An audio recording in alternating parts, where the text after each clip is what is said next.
Salam Bapak Ibu dan Saudara terkasih di dalam nama Tuhan Yesus.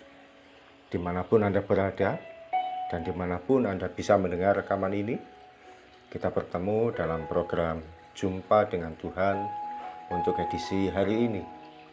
Sebagai dasar kebenaran firman Tuhan, saya akan bacakan dari Amsal pasal 15 ayat yang ke-10.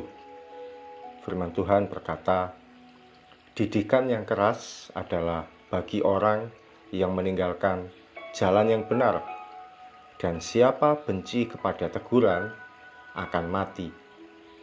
Sahabat Kristus, kalau ditanyakan siapa yang mau menerima berkat Tuhan, kita pasti akan segera respon setuju. Kalau ditanyakan siapa yang mau menerima mujizat Tuhan, kita tentu juga tidak mau ketinggalan. Tapi ketika ditanyakan siapa yang mau menerima teguran Tuhan, kita tentu akan berpikir keras dan mempertimbangkan berulang kali sebelum menjawabnya.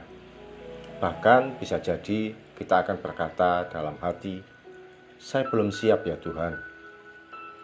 Teguran Tuhan dan mujizat Tuhan sebenarnya merupakan paket komplit.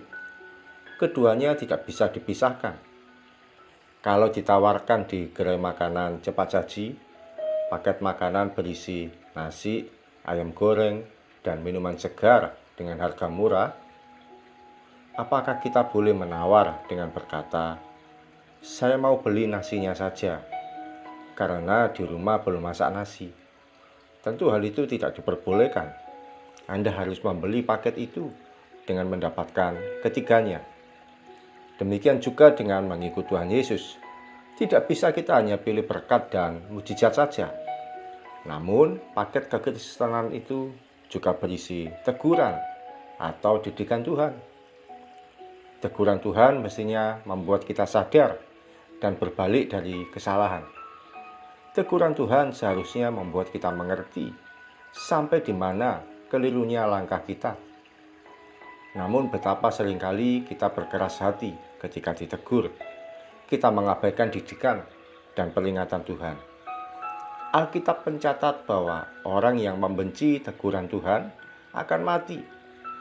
Arti kata mati yaitu mati secara rohaninya, mati perasaannya, dan mati pertumbuhan imannya. Teguran Tuhan membuat kita memahami mengapa banyak langkah kita yang gagal.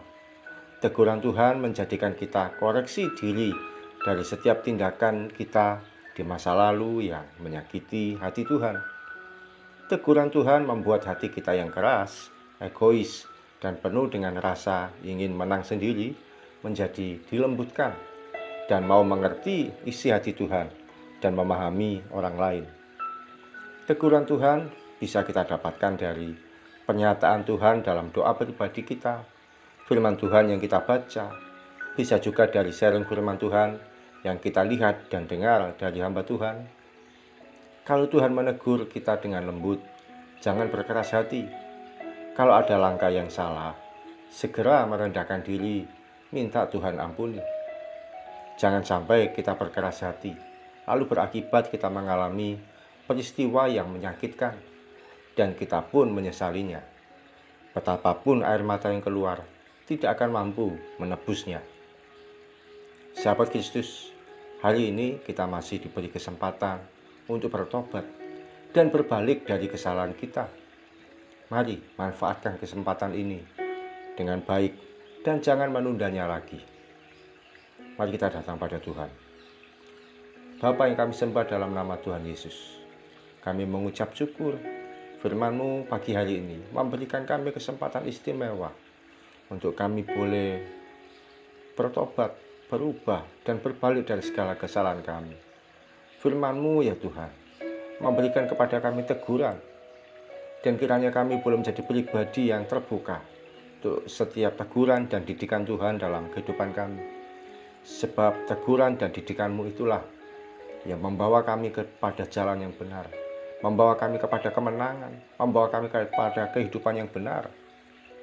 Dan ampuni kalau selama ini kami semau kami sendiri, kami berjalan seturut apa yang ingin kami mau, dan kami berkeras hati terhadap setiap teguran yang ada. kami berkeras hati terhadap firman-Mu. Kalau kami berkeras hati terhadap setiap didikan Tuhan, ampuni kami ya Tuhan. Dan kami mengucap syukur untuk setiap teguran yang Kau berikan bagi kami, apapun bentuk dan jenisnya.